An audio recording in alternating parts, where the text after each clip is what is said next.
Hello, Team Easy Dating Coach. I'm so excited to be here. Today's topic, should you date someone with a different sex drive than yourself? This is a big one. The answer is very emphatically yes, but, and there's a big but. So I want to talk about, there's a number of different categories when we talk about sex. And I want you to start figuring out which categories you fit in and then which categories you can date.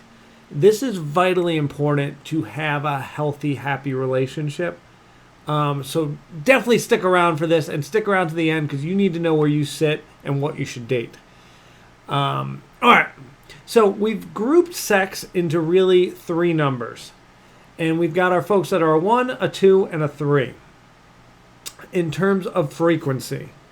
So in terms of frequency, you need to figure out if you're a 1, a 2, or a 3.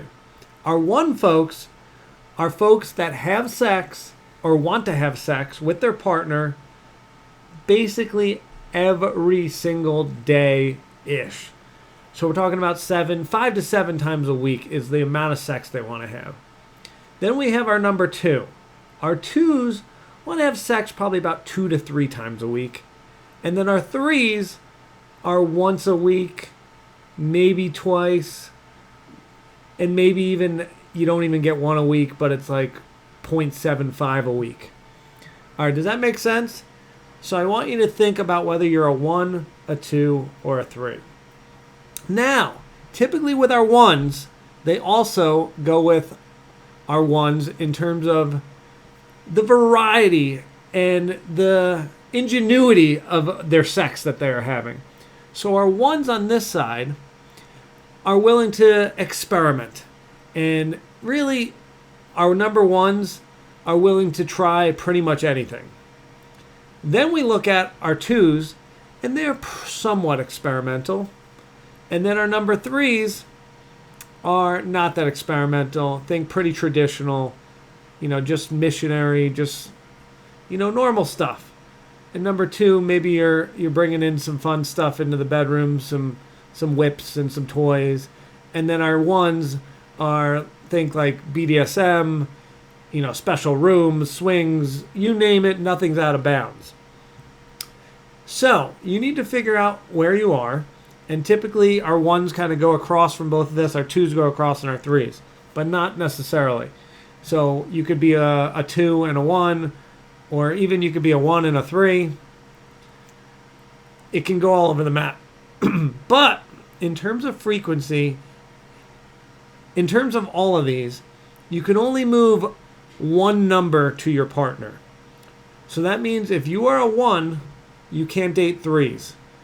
So if you find out that you want to have sex 5 times a week and they want to have sex 0.75 or 1 time a week, it's not that compatible. I'm not saying it's impossible, because I've seen people do it, but it is really, really difficult. So if you are single and you are now looking for your partner, this should be part of your discussion of how often you want to have sex. And if it lines up or it's pretty close, then you're good. So a 1 can be with a 2 can be with a 3. You can only move 1 each way. All right? So at some point you want to have that discussion, or maybe you're going about your business and you're seeing things are not aligned and then you want to talk about it. If you've already found your partner and you're realizing that you have different sex drives and you're willing to work through that, by all means, do so. Anyway, guys, I hope that's helpful. Do me a favor and tell me, I'm just curious if you will be so adventurous. Put whether you're a 1, 2, or a 3 in terms of the frequency you want to have sex. I think this is going to be such a cool experiment for all of us to kind of see. So we can start getting some numbers on how many folks are 1s, how many are 2s, or how many are 3s. Because quite frankly, I did some research and I could not find this data anywhere. So we'll create our own data. Love you guys. I will pop a video up there and up here. Go watch some more content. And I love all of you. Bye.